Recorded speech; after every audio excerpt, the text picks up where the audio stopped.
Support LaneSide. Get something cool. Hey everybody, and welcome back to another edition of LaneSide Reviews. As always, I'm the bearded beast, Rob Johnson, and as you can tell from this opening, I'm still injured, which means we're going to be looking at a more rev-dominant / two-handed review for some new equipment. But don't worry, Scoops and Old Guy Wayne will be back soon doing one-handed reviews going forward. So until then, why don't we go LaneSide and see how today's equipment stacks up?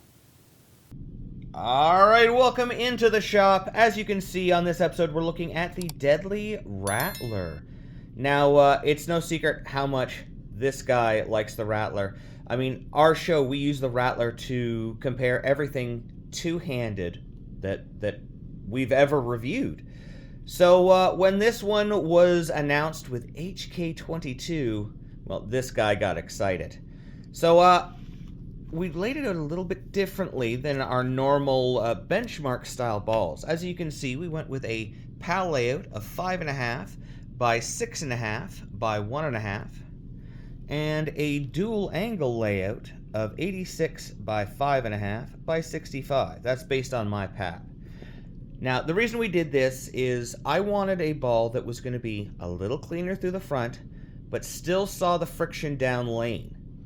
Now, my Rattler, I love my Rattler, but just sometimes, especially when I'm playing against people who throw a lot of urethane and the fronts get chewed up, it just seems to dig in a little too early and it doesn't have enough energy when it gets to the pins.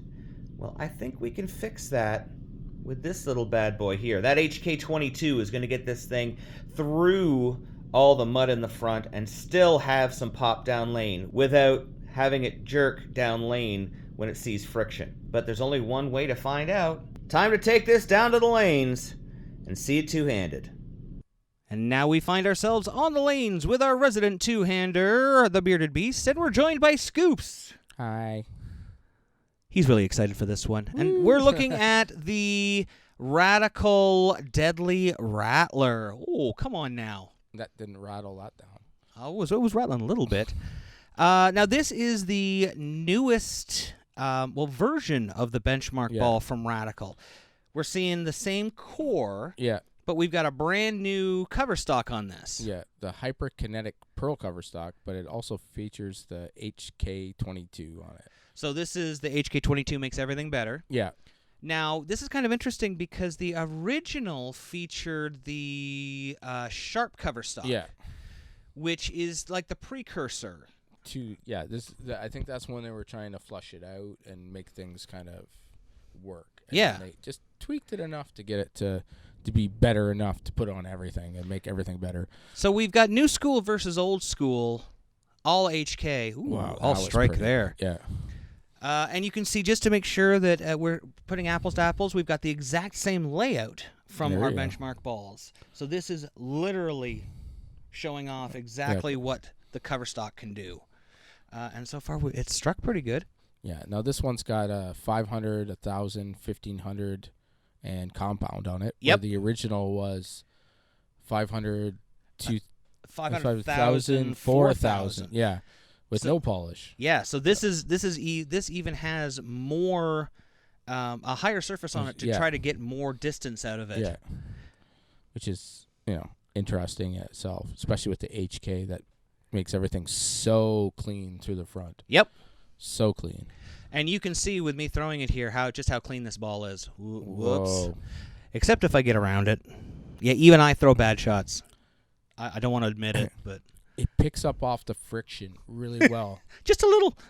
I mean, and that's partially because of that HK getting through the front and not having any of that excess energy burned up before it keeps that, not the tilt, but everything going forward. Yeah, it keeps its energy. Yeah. The shot I threw before stayed in the oil. I forward rolled it. Yeah. And it didn't hook much. That one, I got around it to see what it could do, and it did it. Yep. So we're going to have to make a move and see what this thing can do. Now, being a quote-unquote benchmark ball, this isn't something we would play first, though. This is going to be more of our late hook ball, wouldn't it? Yeah.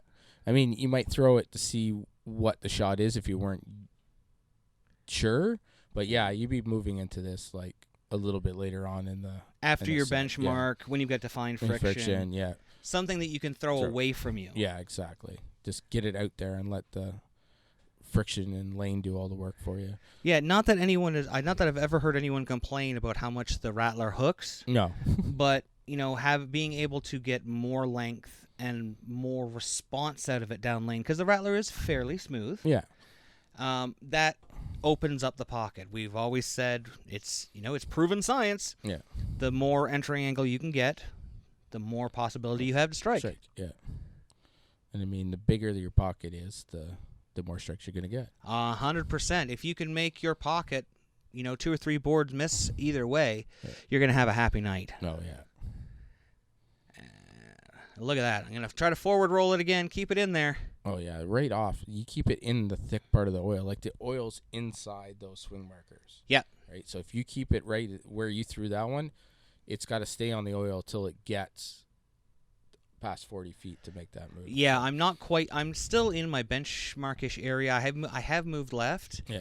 But I'm still in that area where I'd want the ball to be smooth and controlled when there's a lot of friction. I was going to say, you're not on 30 yet. Yeah. You're not standing on 30 having to pop over the gutter or anything. This is something that I've drilled up specifically that I can play later towards, when I need something later hook or even towards the burn that I know is going to be able to get down lane, but it isn't going to miss it. Yeah. Because, I mean, I think almost all of us have moved so far left that the ball didn't recover before. Wow. That one recovered. Yeah. I don't know if this one has problem recovering. Like, that pin's still spinning. Yep. And that's spinning. And spinning.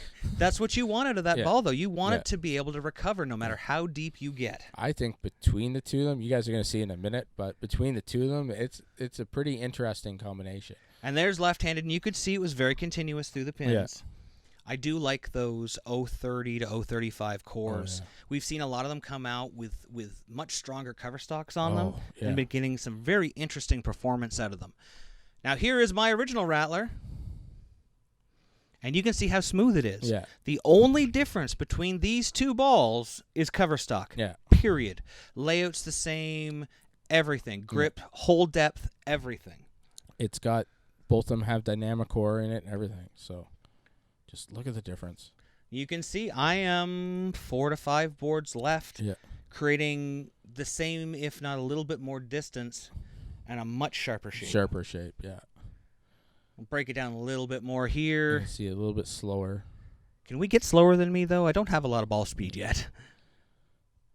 But you can see much more direct line. Gets out to about the same break point, but at different spots. Different spot. You're still covering more distance. That's right. Because you're so far in. So that ball is going down much further before it's making its move. Right? Absolutely. Not giving up.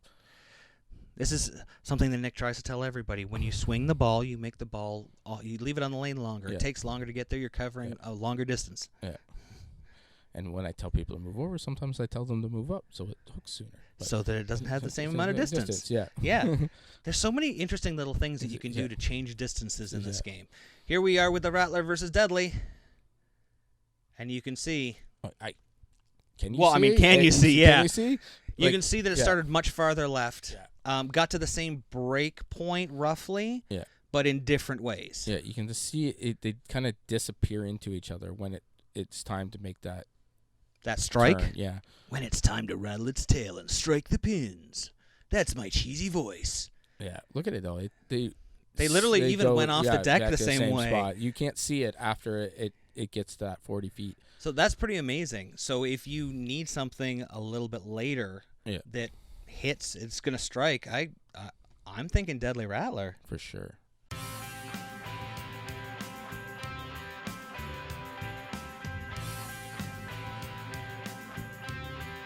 Thanks for watching. Don't forget to like and subscribe and turn on notifications so you never miss a show. So until next time, guys, we'll see you laneside.